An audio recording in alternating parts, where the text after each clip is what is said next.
잘못은 지도층들이 저질러 놓고 고통은 죄 없는 국민이 당한 것을 생각할 때 한없는 아픔과 울분을 여러분과 같이 금할 길이 없습니다.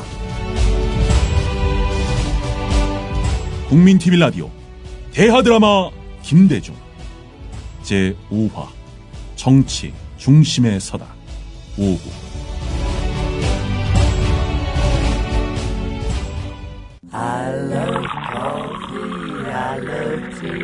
500원으로 즐기는 나만의 커피. 원두 쇼핑몰 헝그리 커피.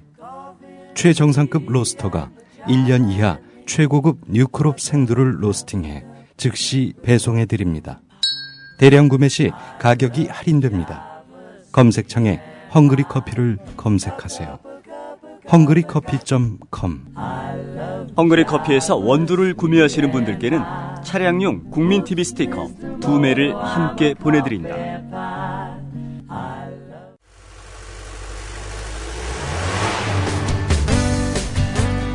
새로운 시작, 새로운 여행, 대한민국 투어.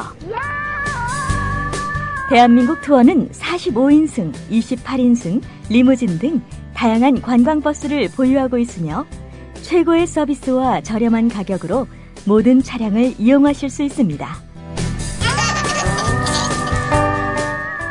차량 문의는 1599-2686, 1599-2686. 여러분의 편안하고 안전한 여행길, 대한민국 투어가 함께합니다. 결혼식, 가족여행, 세미나, 네이버나 다음에서 대한민국 투어를 검색하세요. 45인승 리무진, 일반 버스, 35인승 버스, 28인승 리무진, 25인승 버스. 서울, 경기, 인천 어디서나 1599-2686.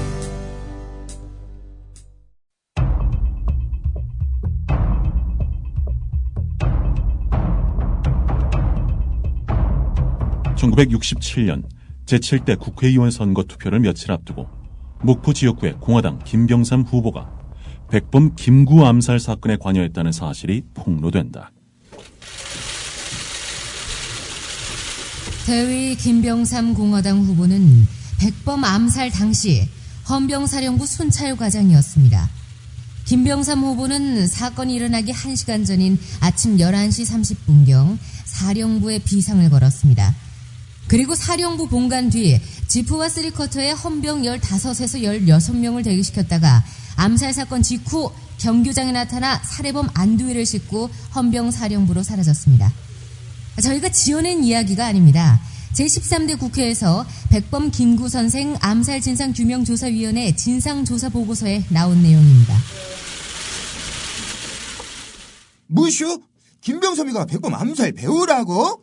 오메, 큰일 날 사람이네요. 반민족 행위자였어요?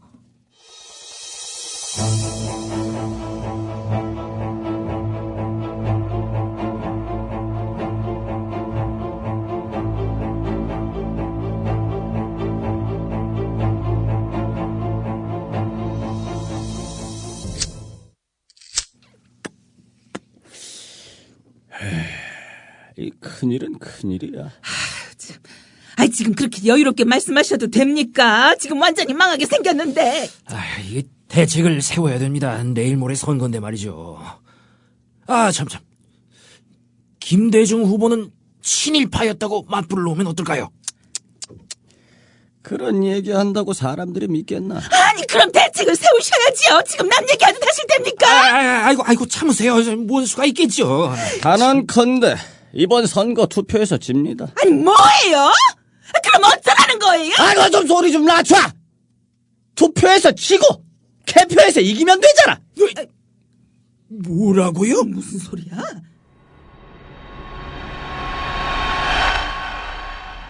정부 여당은 마지막 수단으로 투개표 부정을 시도하기로 전략을 바꿨다. 투개표 참관인을 매수하거나 매수가 어려울 때는 납치하거나 폭행을 가해 사기를 떨어뜨리는 등의 계획을 짜고 있다는 것이다. 김대중이 그걸 모를 리 없었다. 우리는 투표 과정의 부정을 막기 위해서 온갖 전략을 다 구사했다. 투표장 입회인이 매수되면 그걸로 끝장이었다. 그래서 우리는 먼저 별도의 입회인을 정해서 명단을 알게 모르게 밖으로 흘렸다. 그리고 그날 새벽이 되었어야 진짜 입회인들을 투표장에 들여보냈다. 여당 측에서는 크게 당황했지만 그걸 막을 수는 없었다.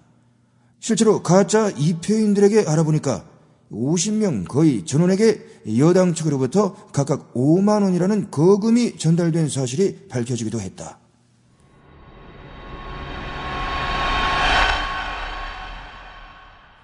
김대중 후보가 저렇게 철두철미하게 준비할 줄은 몰랐어요. 어떻게 해요? 그게 강원도 인제에 가서 혹독하게 훈련했다지요 아마. 상대를 너무 우습게 봤어요. 아직 게임은 끝나지 않았어. 본 게임, 즉 개표가 남았지 않은가?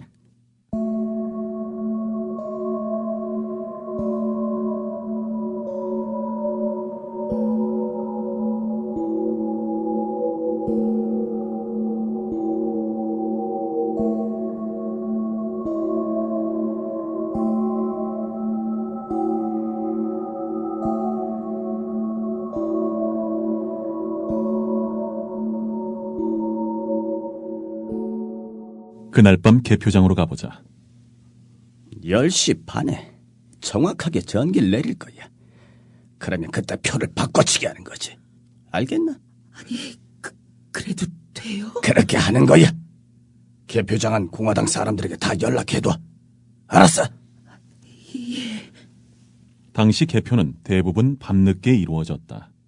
고의로 전기불을 끄고 그 사이에 표를 바꿔치기 하는 수법이 동원됐다. 유달 초등학교에 마련된 개표장에서도 어김없이 정전소동을 벌이기로 했다. 실제 퓨즈를 내렸다. 그러나 아니, 왜 불이 안 나가는 거야? 아니, 퓨즈를 내렸는데도 개표장이 대낮같이 밝아요. 아우, 이런 방송국 카메라 조명이. 불사. 목포가 전국적 관심사가 되다 보니까 이게 아이고.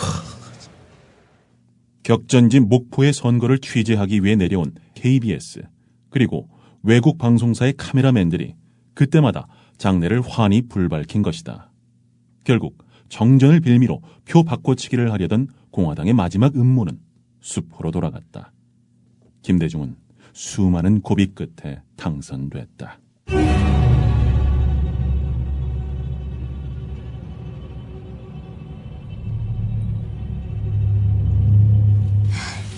김대중 의원 축하합니다. 김대중 의원의 상대는 김병삼 후보가 아니라 박정희 대통령이었어요. 이제 김대중 후보는 일개 국회의원이 아니라 박정희의 맞상대, 즉 대권주자가 됐습니다. 감사합니다. 그러나 저만 승리한 것 같아서 송구스럽습니다. 실제로 그랬다. 공화당은 당초에 목표한 대로 개헌선, 즉 117명을 훨씬 넘는 130석을 차지했다. 김대중이 속한 신민당은 44석만 당선됐을 뿐이었다. 신민당은 그 전에 65석이었다. 농어촌 선거구에서는 대부분 떨어졌다. 왜 그랬겠나? 그만큼 부정선거가 심했던 것이다. 신민당은 그래서 이번 선거를 사상 유례없는 부정선거로 규정하고 부정선거 100석을 만드는 한편 전면 재선거를 요구하며 6개월간 등원을 거부했다. 공화당이 물밑에서 반응했다. 선거가 문제가 많았다는 지적에 대해 유감으로 생각하며 공화당 의원 15에서 20개의 의석을 자퇴하겠습니다. 신민당은 어떻게 반응했을까? 옳거니 보라고. 스스로 이번 선거가 부정으로 점철됐다는 걸 인정하는 거잖아. 끝까지 이번 선거를 전면 무효화하고 아울러 재선거를 하자고. 아닙니다. 유진호 대표님. 전무 아니면 전부. 이건 위험합니다. 일단 15에서 20석 내놓겠다고 한 거 받아들이십시오. 아울러 이 3선 개헌을 하지 않겠다는 것도 그런 약속도 받아내고 이 기회에 지방자치제를 조속히 추진할 수 있도록 단판을 지으십시오. 김대중 의원, 지금 국민 정서를 생각해 보아요. 조금만 더 밀어붙이면 전면 재선거가 가능할 거야. 지금 대표님 주장대로 전면 재선거를 하자면 저들은 우리가 재풀에 지칠 때까지 두고만 볼 것입니다.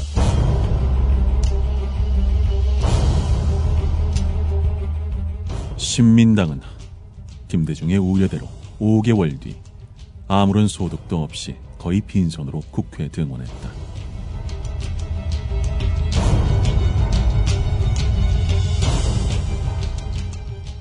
(1967년에) 6.8 부정선거를 통해 원내 개헌선을 확보한 박정희 정권은 개헌 작업에 착수한다. 1968년 12월 17일 공화당 당의장설이 윤치영이 부산에서 했던 발언이다. 조국 근대화와 민족 중흥의 과업을 이루기 위해서는 무엇보다 강력한 정치적 리더십이 필요합니다. 대통령을 2번만 하고 더는 못하는 우리 구조, 이거 문제입니다. 그렇다면 대통령 연임 조항을 포함한 현행 헌법상의 문제점을 개정하는 것이 연구되어야 할 것입니다. 이렇게 밑밥이 깔리고 드디어 박정희가 입을 연다.